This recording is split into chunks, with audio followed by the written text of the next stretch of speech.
जय माता दी दोस्तों। आप सभी दानवीर कर्ण को तो जानते ही होंगे, जो महाभारत के महान रथी थे, महारथी। आज मैं उनकी कहानी सुनाने जा रहा हूँ।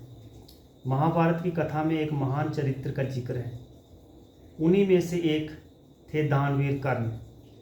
श्री कृष्ण हमेशा कर्ण की दानवीरता की प्रशंसा करते थे। वहीं अर्जुन और युधिष्ठिर भी दान पुण्य करते थे। अर्जुन और युधिष्ठिर ने दान पुण्य करते थे, लेकिन श्री कृष्ण कभी भी उनकी प्रशंसा नहीं करते थे। लेकिन एक दिन अर्जुन ने श्री कृष्ण से कहा, इसका कारण पूछा। श्री कृष्ण भगवान जी बोले, समय आने पर वह ये साबित कर देंगे कि सबसे बड़ा दानवीर सूर्यपुत्र कर्ण है। कुछ दिनों के बाद एक ब्राह्मण अर्जुन के महल में आया।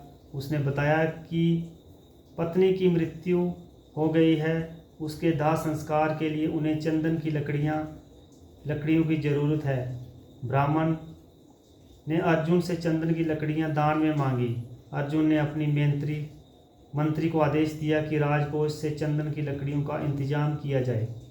लेकिन उस समय ना तो राजकोष में चंदन की लकड़ियां मिली और ना ही पूरे राज्य में। अर्जुन ने ब्राह्मण से कहा, आप मुझे क्षमा करें, मैं आपके लिए चंदन की लकड़ी का इंतजाम नहीं कर सका। श्री कृष्ण उस पूरी घटना को देख रहे थे। उन्होंने ब्राह्मण से कहा, आपको एक जगह चंदन की लकड़ियां जरूर मिलेंगी, आप मेरे साथ चलिए। भगवान श्री कृष्ण ने अर्जुन को भी अपने साथ ले लिया। भगवान श्री कृष्ण और अर्जुन ने ब्राह्मण का वेश बनाया और उस ब्राह्मण के साथ कर्ण के दरबार में पहुँचे। वहाँ श्री ब्राह्मण ने कर्ण से चंदन की लकड़ी दान में मांगी। कर्ण ने अपनी मंत्री से चंदन की लकड़ी का इंतजाम करने को कहा। थोड़े समय बाद कर्ण के मंत्री ने कहा कि पूरे राज्य में कहीं भी चंदन की लकड़ी नहीं मिली। इस पर कर्ण ने अपने मंत्री को आदेश दिया कि उसके महल में चंदन के खंभे उन्हें तोड़कर ब्राह्मण को दान दिया जाए।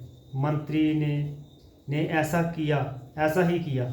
ब्राह्मण चंदन की लकड़ी लेकर अपने पत्नी के दाह संस्कार के लिए चला गया। श्री कृष्ण भगवान ने अर्जुन से कहा, देखो, तुम्हारे महल में खंभों में भी चंदन की लकड़ी लगी थी, लेकिन तुमने ब्राह्मण को निराश किया। वहीं कर्ण ने एक बार फिर अपनी दानवीरता का परिचय दिया। तो दोस्तों, दानवीर कर्ण के बारे में क्या कहना। वो एक महान योद्धा थे और बहुत बड़ी, उससे भी बड़े वो क्या थे, दानवीर, दान करते थे। तो ऐसा दानवीर ना तो कभी संसार में आया, ना ही कभी आएगा।